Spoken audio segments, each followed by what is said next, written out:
You know, there is a food that is way worse than sugar. Check this out, and I'm going to put all the research down below.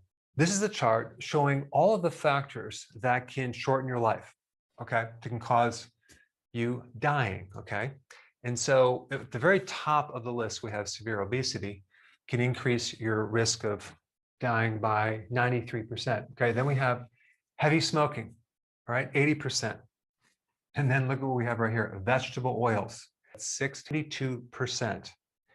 This is the one that is worse than sugar. Now, as we come down below vegetable oils, we have physical activity, which is 48%, then heavy drinking, 41%, moderate smoking, which is 30%, and only 13% for excessive sugar consumption. And then we have processed meat, 11%, air pollution, 11%, red meat, which I disagree with because they haven't done any studies comparing grass-fed versus grain-fed.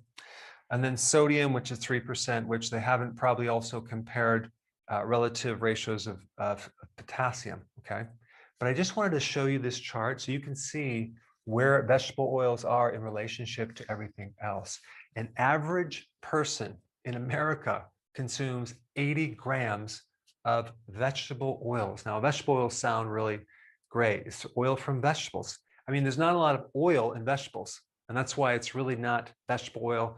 It's seed oil, it's legume oil, it is grain oil. And by the way, it takes a lot of grain and seeds to make just a little bit of oil. But an average person consumes 80 grams of vegetable oil per day. That's 6 tablespoons. That comes out to 720 calories, which is about 32% of an average person's total calories. So a third of our diet is vegetable oils, and the introduction of vegetable oils into our diet to replace saturated fats is probably the biggest change in the last 50 years. And you can also deduct from these numbers some other things, like every 5% increase in daily calories from vegetable oils correlates to smoking about 7 cigarettes per day. All right, vegetable oils, seed oil, grain oil, legume oil, not like celery oil or broccoli oil or salad oil, okay? But vegetable oil sounds a lot better. Okay, on this next slide, I have a few more points, but I'm trying to hit home the importance of avoiding vegetable oils because 30% of all of our calories come from these oils right here. We're talking about the soy oil, corn oil, canola, cottonseed, peanut oil, sunflower oil, and safflower oil. I mean, if you look at the label on hummus, for example, they don't use olive oil anymore. They use soy. Sometimes they might use sunflower oil. So the problem with these vegetable oils, extremely pro-inflammatory. They're going to create a lot of inflammation, especially if they're fried, okay? You heat them.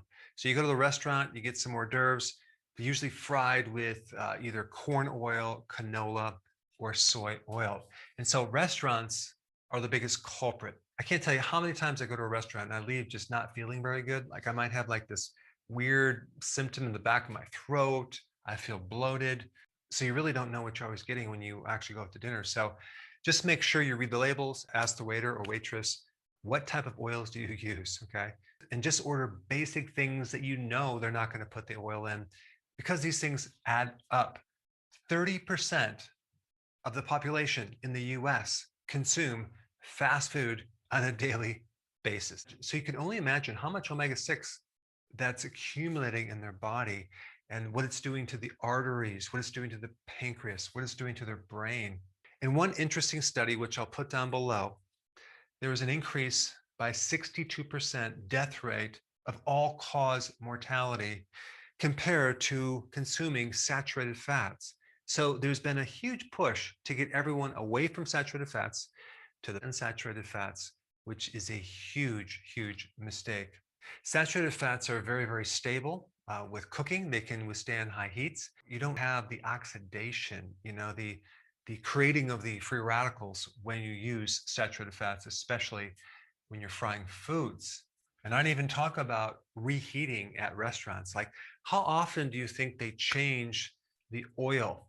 It might be weeks to months. So you're getting these omega-6 oils that are reheated over and over and over again. They might filter out some of the debris and some of the burnt particles, but that's a tremendous amount of oxidation.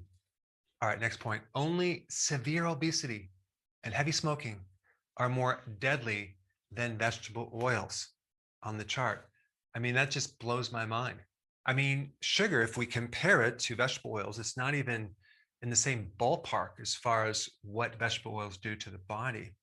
In another study, there was an 82% increase risk of cancer, which makes sense because when you put these products in the body that are so pro-inflammatory, you're creating damage in the DNA. And also, cancer tends to follow in areas of inflammation. They tend to migrate in areas where you have inflammation. So only use olive oil, butter, ghee, lard, tallow, or coconut oil when you're cooking and in your food. Now, since we're on the topic of saturated fats, if you haven't seen my video on butter, I put that up right here. Check it out.